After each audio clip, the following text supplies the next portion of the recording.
Hello, everyone. Okay, so in this video, I will do an intro regarding a lingering issue with the critical 29th degree of when Pluto was in Capricorn that will play out in December as well, and how the Mars Pluto opposition from November is still in play and until spring 2025. I will also briefly discuss the four super full moons of this year that are related because of their vibrational effects. Then I will give you a quick rundown of December's three main themes. Then I will put up December's planetary alignment with the aspects and degrees for you to take a screenshot of. And then I will also give you some hints and tools to help you navigate a clearer picture for your signs. Thereafter, I will give you a personal scope for each sign for December, and it will have a snippet of your 2025 scope. So that'll be included. So a lot of information, and I will probably speed up um, not the volume, but the video to get more airtime in each video, as I will have several videos because I can't fit all signs on one. So if the video is too fast, just go to the the settings icon on the YouTube video and slow it down if you need to. Okay, and I'll mention the pinned comments in the intro. So, okay, so I want to start off this intro by saying you would be forgiven for not believing all this hullabaloo of astrologers and others celebrating the end of Pluto in Capricorn, yay, in November, and onwards to bigger and better things. Obviously, many of you are not feeling that way, or you may have a nagging feeling, maybe discontent, or some sort of like a thorn in your side. And you are right. This is another reason I have not put out a dedicated video for Pluto and Aquarius for all signs. But that will surely come in the future because we have plenty of time and it is a 20-year transit. But in the near future, I will put that video out um, because I want to first help you understand this lingering feeling and planets and the asteroids that are coming in for a cleanup in Isle Capricorn. um, Plus, I just don't want to leave anyone behind, and there's a lot of wrapping up behind that's left. I'm specifically referring to this wrap up or this cleanup in Isle Capricorn. I'm specifically referring to Ceres, the dwarf planet, and the very critical 29th degree of Capricorn. Um, that, Pluto has gone back and forth over the last few months. And Ceres is just as powerful as Pluto, but with a different strategy in mind. Mercury is retrograde and will be shadow retrograde through December until January 4th. I mean, it will go direct, I think, around December 15th, but it will still be in its shadow retrograde, and that doesn't clear until January 4th. Mars is about to retrograde in Leo, and it'll back up all the way into Cancer until it goes forward again in both signs, which ends in April of 2025, or maybe a little later. And the North and South nodes are in Aries and Libra, respectively, until the end of January. So with the nodes, it's 18 or 19-year karmic and repetitive story. And finally, as our transformation has been completed with Pluto in Capricorn, but from within, we are now transforming on the outside or trying to reconstruct those broken pieces that Pluto just trampled on. If you remember from the November scope, I said this will come in three stages in December. And the first stage is this first week of December. And then the second stage is the winter solstice, and then finally at the end of the month with the new moon on New Year's Day. And in three spaced apart stages from January, spring, and mid-year 2025. Okay, but I will go in more detail with each scope, each individual scope for you guys on how that all plays out. But right here, I just wanted to give you, like a synopsis. Okay, so now the tools and hints that you can get. Um, First, you can get your natal chart by Googling free birth charts. So you can see where December's planetary degrees may match your natal planetary degrees, which will mean where, when, and how you will be affected. Also, to get a clearer picture, listen for your sun, moon, and ascendant sign. And remember, your sun sign is where you shine. That's where your personality is, or where your strength is. It is your father, what your father imparted onto you. Your moon sign is your emotions. They are hidden. The moon is hidden. It is at night. It is what your mother imparted onto you. And then you can listen to your ascendant sign, which is the persona you display. It is the mask. It is how people see you.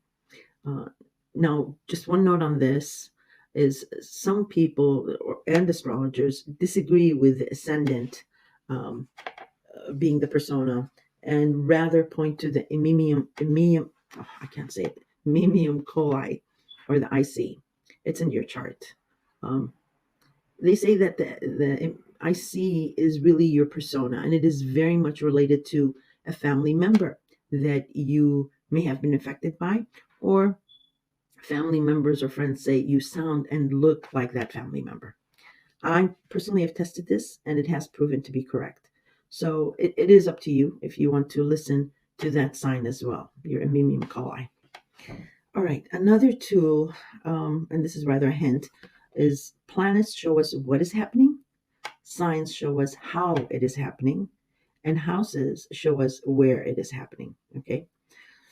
Okay, also look for the pinned comments for related links I may mention and for links to other signs that will, again, not entirely fit in one video. So I want to spend a few minutes briefly reminding you regarding the super full moons we've had since September, because they are related of how we got here. Again, only 1 or 2 points on each. So the first one was August 19th, super full moon in Aquarius, which was called the super blue moon. So the moon in Aquarius opposed the Leo sun, and both the sun and moon squared wild Uranus, which was in Taurus and still is, as well as Jupiter and Saturn squared off. So that was pretty powerful. And when I say, the super full moon in Aquarius, you would look to where Aquarius, which house Aquarius falls in your solar chart. In your natal chart, also, you would look to see if you have any Aquarius factors. And then you would look to the house in the Leo, where Leo dominates in your solar chart, and then you will understand where those oppositions were. Okay, and the second one was September's partial lunar eclipse in Pisces. It was called the super harvest moon. This eclipse in Pisces did oppose the Virgo sun. So again, look to your Pisces. So, for example, if you're like a Sagittarius, you would count 2 Pisces. So it would be Sagittarius, Capricorn, Aquarius, Pisces. So Sagittarius would be your first house, Capricorn your second, Aquarius your third house, and Pisces would be your fourth house. Okay, and then Virgo. So you would count all the way to Virgo, and then you'll know which houses oppose. Okay. And here there was some sort of ending in your Pisces dominated house, but there was some sort of a dual option and there was some kind of a reversal. Okay, the third super full moon was October's October 17th super full moon in Aries, which is called the super hunter's moon. And prior to that, the first week in October, we did have a Libra solar eclipse, which opposed the Aries sun. So and plus we have the north and south nodes in Aries and Libra respectively. So all that is in play, and what that was saying was an opposition or a push-pull between independence and partnerships, or independence at the risk of losing partnerships, or codependency at the risk of having independence, and so on and so forth. And again, I have videos dedicated to these super full moons, as well as you can, there's videos for the month, so you can go back and listen to those if you're interested. The final super full moon was the Taurus super full moon on November 15th or thereabouts. It was called the Super Beaver Moon. And Taurus is ruled by Venus, and Venus was in Capricorn, I believe, at that time. Uranus was also in Taurus, and Taurus. Um, so there was a tight conjunction with Taurus and Uranus in the moon, which opposed the Scorpio sun. So that was pretty powerful too. But I will say the most powerful of the four super full moons um, was the October 17th doozy of a full moon in Aries, which opposed the Sun in Libra and squared Mars in Cancer and Pluto. Not to mention, there was a Mars Pluto opposition. I think a few days earlier, or maybe in November. Well, it was an applying opposition. Um, in any case, the super full moon in Aries, in opposition to the Libra Sun, um, there was an ending in your Aries-dominated house, um, wanting some sort of independence at the expense of your Libra-dominated house. So a relationship was severed, or was the cause of the ending, or um, there was, or Libra was stifled in being its true self in a relationship, so that it would not rock the boat, as Aries demanded independence. Okay. Now, the last thing I have to mention for your own good, or for your information, sorry, some people get mad when I say for your own good. So, as an FYI, or to be aware of, as I mentioned earlier, Mars will retrograde from Leo all the way back up into Cancer, where it opposed Pluto in Capricorn in November. Of course, this time Pluto will be in Aquarius, opposing Cancer. It'll happen next year. Um, but the theme of the original opposition will be in play, okay? The overarching theme. Uh, but since it'll be in Pluto will be in Aquarius, there'll be some kind of a twist. And Cancer rules the home and family. So again, the theme of tradition, home and family will be in play in another opposition then. And that is why I mentioned in your October full moon in Aries ending that ending will be revived in spring of 2025 somehow. And and and I also mentioned trying not to have a I'm doing air quotes volatile ending, or rise up to the heat, because Mars is the god of war and action. Because it will carry over to this new beginning, this revival in spring of 2025. Nonetheless, whatever happened, at least you are now aware of any issues or conflicts that may come up with this revival. And calm, formidable, and being disciplined will really help you with this. So try to remember that. Now, um, with this intro about this lingering Pluto and Capricorn 29 degrees and these super full moons. And I'm not saying that there isn't something new happening for all of us and around us. There is. But like I mentioned, there is a lingering opposition, an issue which has crescendoed and which might feel almost irreconcilable, or even daunting for some. For others, it might be just like a thorn in their side. So yes, unfortunately, there still is some work to be done here.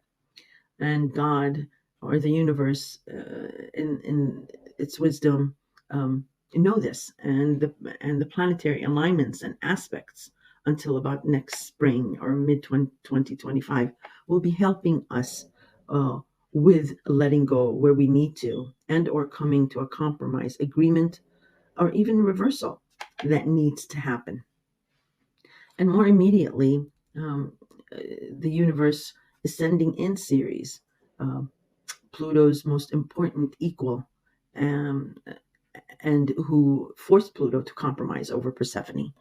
I believe Pluto's story is in October Scope. I'm not sure, but I'll put a link if you want to hear the story of Pluto and Persephone and Ceres. Ceres brought Pluto to his knees. Um, so this first week of December, Ceres is doing just that. um, um, um, has taken over from Pluto, because Pluto left Capricorn. Ceres took over from Pluto in Capricorn and is transversing that critical 29th degree. Okay. She is cleaning up after the hurricane, but cleaning up whether you like it or not, um, cleaning up in the sense of a compromise, and an equitable compromise where both parties um, gain and and lose. So you sacrifice to gain a compromise. And then Ceres will be moving to 0 degrees in Aquarius at the end of this first week of December, but more on that later.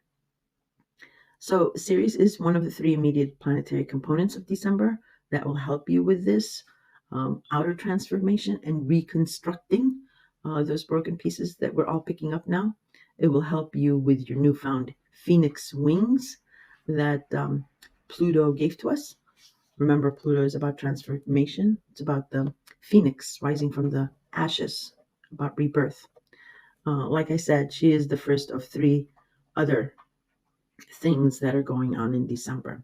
And December will have 3 themes, um, and I will go into each scope right at the beginning. I will tell you what those 3 themes are for December. And I think this is a good segue to go. Okay, so this is December 2024's planetary lineup, and I did list almost all of the planetary aspects just as a Christmas present for everyone. Of course, I will not go over each and every single aspect that you see here. I will only mention the significant ones that will resonate more. But I went ahead and did everything for December just as a Christmas present. So go ahead and take a screenshot, and you can stop the video and take a screenshot if you want. So we have the 1st through the 5th, and then the 6th through the 9th,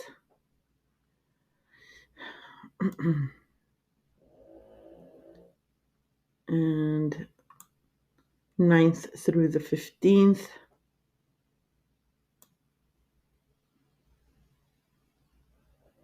17th through the 21st. 21st is the winter solstice. The 22nd through Merry Christmas, the 25th, and the 26th through the 31st. Okay, so those are the planetary lineups. You can stop the video and take the different screenshots and match it to your natal chart and follow along. So now, hi, dear Virgo. I hope you are faring well with all that is going on. Let me begin with first, happy Merry Christmas, happy holidays, and a very beautiful new year in advance to you guys. So, 3 different themes are playing out in December that are all related and completely separate. Yes, an oxymoron. You are very analytical and can understand this relation and separateness, as this will be the best approach for you. The first theme is the same old with your elusive partner. You have, either with your past, present, or future partner, you have been dealing with this person or a clone of them since 2012, Valentine's Day 2012. No need to tell you that. But what is different in December is you come out strong out of the gate in the first week of December, laying down the law with boundaries. You've just had enough of it. And you can include your adverse enemy here, maybe even siblings, a brother or a sister. Double that if they and you have any Pisces and or Libra factors. Well, just in time, and after you kick up a really good storm with Saturn's help, because Saturn has been helping you put those boundaries in, and just in time, Like I said, Neptune wakes up in Pisces and stations direct on December 7th to smooth out ruffled feathers, as well as a new moon in Pisces at 0 degrees. So, a new peace offering? Perhaps? Maybe. It may very well be, and this will be the beginning of the end to um, to a situation that will culminate in two different stages, one in January 2025 and another finale by spring 2025, as both Neptune and Saturn will leave Pisces and your infamous seventh house. You will remember this week by mid 2025 as you solidify your partnerships once and for all by then. I will be giving you more information on this final and short journey and other scopes. And we'll move on to the second main theme for December, as it too is related but separate. The second theme of December has to do with the final critical degree that Pluto transversed over Capricorn at 29 degrees in November. Capricorn is your fifth house of love, romance, children, pets, and gambling. Yes, you have been empowered by Pluto through your fifth house of love and the next generation. No one dares take that away from you. But there was a particular opposition between Pluto and Capricorn, um, rather, Pluto in Capricorn and Mars in both Cancer and Leo, and being your 11th house of friends and your 12th house of behind the scenes and your past, respectively. Not to mention some kind of legal aspect that maybe your income or maybe your value system is connected to as well. Um, and also joint finances and or inheritance issues, um, maybe an issue of independence that you are working through. Now, this transformation that has happened internally regarding your romance or children had something of a dual option or a dual way of going about resolving uh, independence um, from, let's say, codependency, which has yet to be resolved, like I mentioned. It is the opposition of Mars to Pluto that will not be releasing until spring 2025. However, in December, there will be a compromise, an agreement in three stages. Ceres has been the first to take over from Pluto um, to initiate some sort of compromise during this first week of December. Okay. The second stage of the compromise comes in by the winter solstice on December 21st through Christmas. So the winter solstice is coming in at the same time as the sun is entering Capricorn. So it's about Capricorn. And then the third and final tentative agreement seems to be, or rather, a new offer or planting of a new seed by the new year with the new moon in Capricorn. And I'm explaining to everyone the reason it is tentative is because first, it has a new moon that will culminate 6 months or so later. Second, we still have your ruler Mercury in shadow retrograde until January 4th. And Mercury rules all kinds of contracts and agreements. So by January 4th, you will be given all the information you need regarding a home and family situation, as that is involved. And thirdly, if that's a word, I think, yeah. Thirdly, the stuck or repeat situation that I mentioned earlier in Libra and Aries, which is your second and eighth house of monies, will be over by the end of January. And then, boom, March and April sees the end of your flaky partner's behavior. And mid 2025, the culmination of this new moon offering on New Year's Day. I hope I didn't confuse you. This is the perfect time to tell you to also listen to the intro if you haven't. It is very important as I give you more information that makes things more clearer. As well, you should listen to your sun, moon, and ascendant. Or as I mentioned in the intro, your Amimium Coli, IC sign. But listen to the intro and I explain why. And you should get much clearer pictures if you have any confusion here. All right, on to the third theme of December. On December 7th, specifically, we see Ceres enter Pluto, Venus, or rather Aquarius. Venus and Pluto also will be there, and they will all be conjunct in Aquarius at 0 degrees. Wow. Well, first check your natal chart for where Aquarius falls, if you have it, and where you have 0 degrees, to know how a friend, or maybe a group or an association that has popped up since around November 19th, who will empower you regarding your sixth house of health, routine, scheduling, or busyness that you have going on. Like I said, you did get a taste or information in regards to that in late November.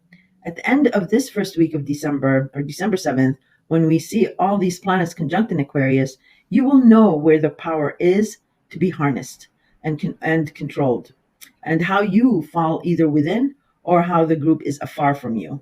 Now, I've mentioned that for most of you, there is a foreigner or a foreign element and something about the law intertwined with all this. In any case, this first week in December, and depending on your natal chart, you will know ways of control or power and how you are to go about it. The only thing I will mention here is that Aquarius, yes, is about humanity and the good of the group and so forth. But Uranus is really the loner in the group, or the outsider, or that rallies everybody. And there's a shadow side to Aquarius, whereas there's classes, okay? Um, sects or classes. And during this December 7th conjunction of all these planets, the one main one that I'm concentrating on is Venus conjunct Pluto in Aquarius, okay? So this offering that you will be made aware of, if you remember in November when I touched on Pluto and Aquarius, I told you it's not like Capricorn. Capricorn is a much slower, steadier sign. Aquarius is very fast. It is ruled by Uranus, and it rules lightning and thunder and all that good stuff. So it goes really, really fast. And I mentioned that what you thought would be out of your reach, you will have this opportunity that will barrel towards you. Okay. And regarding the different classes that I mentioned, you might not be in that class, but with Venus conjuncting Pluto here, you will be able to. Venus is helping you permeate that strata of that class that you need to get your hands on or get close to. The only thing is it's conjunct Pluto, so you will have unique, quirky individuals such as Aquarians offering you a deal, but it will be a Plutonian deal. Yeah. So just don't sell your soul. I'm sorry, Virgo. I'm laughing with you. Believe me, I'm going through my own very, very traumatic and healing transformation. So all I have to do is laugh. But in any case, it stands true, because this with anything, it's better for a slow and steady, measured steps. But Aquarius just does not do slow and steady, and the offer here is just way too delicious. Sort of, there's a need for it. Is what I'm trying to say here. So be careful of what you wish for, like I mentioned back in November, and but in any case, it's at 0 degrees. So if you have 0 degrees, and it is a 20-year planet, so you'll have to go through it anyway. But it will not be like a Capricorn where it was dark and heavy. It will be uplifting. All right, that's not going to beat that dead horse anymore. So let's look at your planetary alignment in December. I will not go into all the aspects, but I did list them for you guys as an extra for this month's scope to speculate on your own. And with that, remember, planets show us what is happening, signs show us how it is happening, and houses show us where it is happening. And just before I started your personal scope, I did throw up a December 2024 planetary alignment that you can take screenshots of and compare it to your natal chart.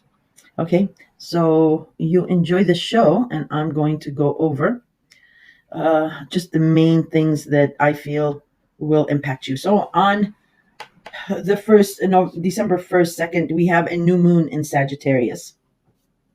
And Sagittarius is your sixth house of busyness, health, habits, routine, and scheduling. So there will be a new opportunity here. the planting of a seed regarding this stuff. Um, the only thing is it's Sagittarius, so it's very hopeful and optimistic, and I can do anything, and I can be anyone because it's just a lucky sign ruled by Jupiter. But just be aware that especially with the sixth house of scheduling and routine, and your health or a pet is involved, you can't do everything, or you don't try to burn the candle at both ends, because you need that three, dividing a day in three parts. One part is sleep, 8 hours for sleep, 8 hours for work, 8 hours for fun and relaxation. And that will keep both your physical body and your mind healthy. Because if one is out, the other is not going to operate well. All right. The next important thing that I want to mention is on the 4th, the sun in Sagittarius at 13 degrees will square Saturn in Pisces. So this is about facing the music when you're alone. There's no one around to help, or maybe give you advice, or you're pulling away by yourself for some reason. But that is good because you can clearly see things from your own perspective and initiate what you want yourself. Okay. You are not one of the signs that will be impacted regardless of the degree. So do look for 13 degrees in your natal chart. The next one is on the 6th, Mars in Leo at 6 degrees, stations retrograde. And Leo is your 12th house of behind the scenes, secrets, your psyche, and the past. Okay. So you have been working feverishly behind the scenes, or something about the past, or maybe there's some caregiver thing going on, or faith. But in any case, uh, now it stations retrograde. And if you're not if you're a new listener, I always mention when a planet stations, take note of what's happening that day, or maybe a day before and after, because the veil is lifted and you get like a sneak peek of what's going on. Now Mars turning retrograde, the will to keep on going, or putting the heat on, this subsides and it starts reversing. So the fight will be within yourself. The trick here is to pace yourself and use discipline, as the more you try to assert this energy, the more it will come back at you just as hard. Use this energy to resolve things, as like playing your own devil's advocate, because you will eventually get what you want in your Leo related house, excuse me, when it goes forward in spring. Excuse me. So again, you are not one of the three signs affected regardless of the degrees. So look to 6 degrees in your natal chart to see where that is happening. All right, on the 7th. Now this is a full day, like Ceres, Venus, and Pluto all conjunct in Aquarius at 0 degrees. That's a rare alignment, and it hasn't happened in 250 years. And there's a new moon in Pisces, and Neptune in Pisces stations direct at 27 degrees. And I mentioned all this in earlier in your personal scope, so I'm not going to go into it, except the other thing that's happening on the 7th, which is the sun in Sagittarius will oppose Jupiter in Gemini. And that's not a bad thing, because that actually yields it yields some sort of benefit for you. So look to 16 degrees in your natal chart, because again, you are not one of the signs affected regardless of degree. All right, let's move on to the other. This will, even though you're not listed, but I think it will affect you. For the first quarter moon in Pisces, around the 8th, the vibration of the new moon is still vibrating. Like I said, it just happened a day or two ago, so on the 6th, I think, or 7th, which I have discussed in your personal scope. But this first quarter moon in Pisces, again, is like the beginning of the end of whatever is going back and forth with your partners. All right, let's see. That is not going to affect you, but I'll give you the degrees for it. On the 12th, Venus at 5 degrees in Aquarius will oppose Mars in Leo at 5 degrees. It's Venus and Mars, so love fights, make up, break up to make up sort of type of deals. It's nothing serious.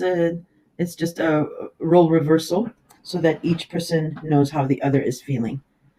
Again, you're not one of the signs affected regardless of the degrees, so look to 5 degrees in your natal chart and where Venus is in your natal chart as well. All right, now this one will affect you. So on the 13th, the moon in Gemini at 6 degrees opposes Mercury retrograde in Sagittarius at the same degrees. Here, Mercury and Venus is about parties, about socializing, networking, family get-togethers, and so forth. So you'll be, and it's normal because it's the holidays, you will be in this circle of fun. And there will be discussions with unique and forward-thinking people, maybe fiery, energetic people that may end up being very important in the future for you, in the near future, so January or February. So pay attention to who you meet and what the discussion is about. Or someone it might be like, oh, I know someone who knows someone, and let me try to get them in touch with you. Okay, so you will be affected regardless of the degree. So look to the 13th on that. Okay, and the next one is on the 15th. We have the sun in Sagittarius at 23 degrees opposing the moon in Gemini at the same degrees. And we have Mercury stationing direct in Sagittarius at 6 degrees. And we have a full moon in Gemini at 23 degrees. So first, the Mercury stationing direct. Just pay attention to that day because it's stationing. The veil is lifted. You get a sneak peek of what's going on here. And then as well, remember, even though it's stationing direct and will go direct, it will still be in its shadow retrograde until January 4th. Okay, so whatever agreements you have between the 15th and January 4th, just make allowances for plan B and C because they might be reversed again. Now, the full moon, there is an ending in your Gemini related house, and it feels like a big decision. And the issue is like you're thinking maybe this is not the best thing to happen.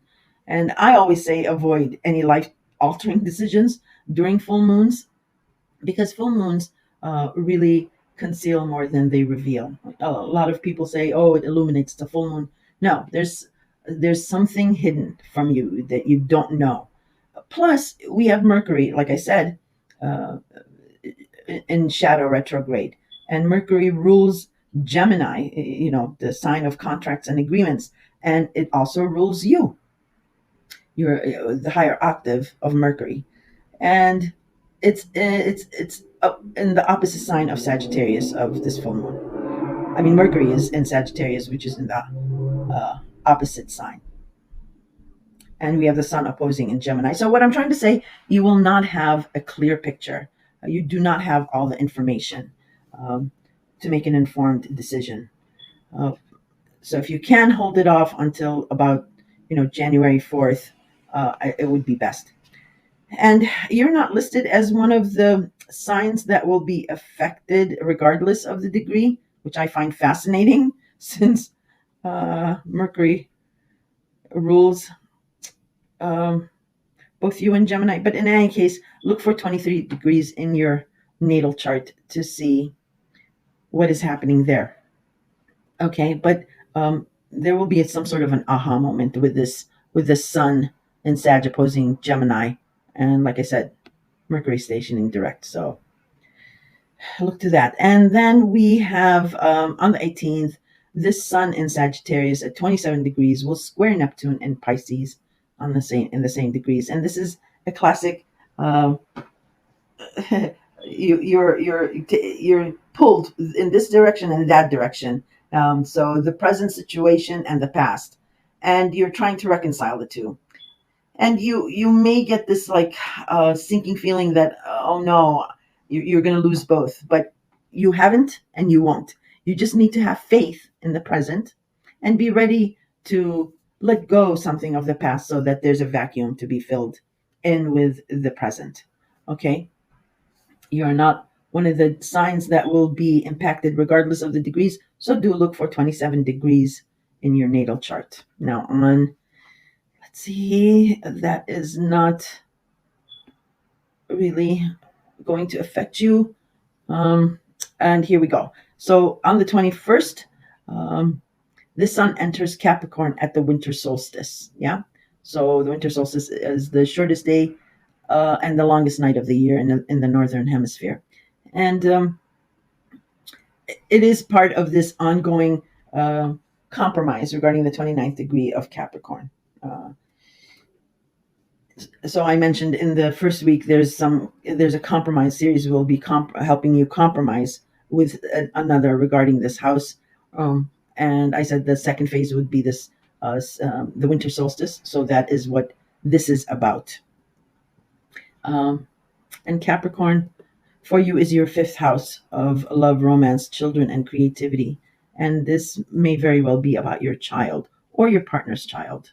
Uh, um, or the next generation of some sort. Okay. Now, the next important thing is the 22nd. There is a last quarter moon in Libra. Watch this space, as this is something of a small snippet of the ending of a repetitive situation that has been going on between Libra and Aries. They're in the Libra is in the south node and Aries is in the north node. And I go over that in the intro in detail more. So if you want to listen to that, but this repetitive stuck situation is karmic. I've mentioned that in the other videos. And this is coming to an end, hallelujah, by the end of January. And this last quarter moon in Libra is giving you a small picture of that. Okay, and then that will not affect you either. I will mention it though. It is Jupiter in Gemini that is squaring Saturn and Pisces at 14 degrees. So it's a square. There's room to maneuver. It's not like a deadlock opposition. And this is the second and last square to Saturn. The first time it happened, Jupiter was direct and expanding your Gemini related house, and Saturn was more in the background. This time, Jupiter is retrograde. You're reviewing the expansion that you've had in your Gemini related house.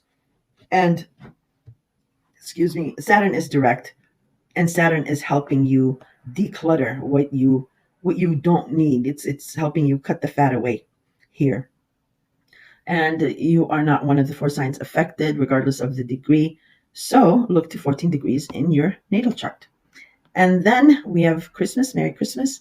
And then, yay, finally, well, for you, this will make sense. On the 29th, Chiron, the wounded healer in Aries, stations direct at 19 degrees.